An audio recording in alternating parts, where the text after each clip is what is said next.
अस्सलामुअलैकुम दोस्तों। आज की वीडियो में आपको बताने जा रहा हूं कि आप अपनी यूट्यूब चैनल से किस तरह से वीडियो को परमानेंट डिलीट कर सकते हैं। तो शॉर्ट्स वीडियो बनाते हैं। सबसे पहले आपने यूट्यूब ऐप को ओपन कर लेना है।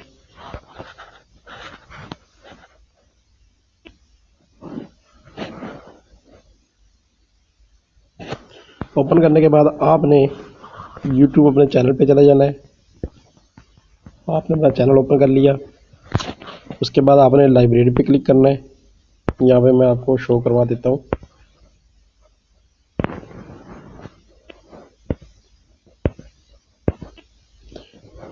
राइट साइड नीचे कॉर्नर पे लाइब्रेरी पे आपने क्लिक करना है। इसके बाद आपने योर वीडियोज़ पे क्लिक करना है।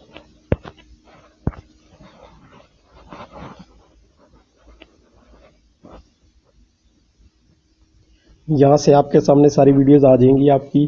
तो आपने जो वीडियो डिलीट करनी है उसको सेलेक्ट करने के बाद उसके साथ 3 डॉट्स जो निशान लगे हुए हैं बटन, उनके ऊपर आपने क्लिक करना है। इन बटन पे आपने क्लिक करना है। उसके बाद आपने डिलीट वाले ऑप्शन पे जाके वीडियो को डिलीट कर देना है। ये वाला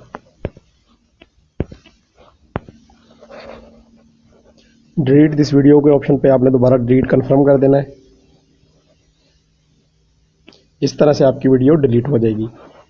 तो चैनल को लाजमी सब्सक्राइब कर लीजिएगा। अल्लाह हाफिज़।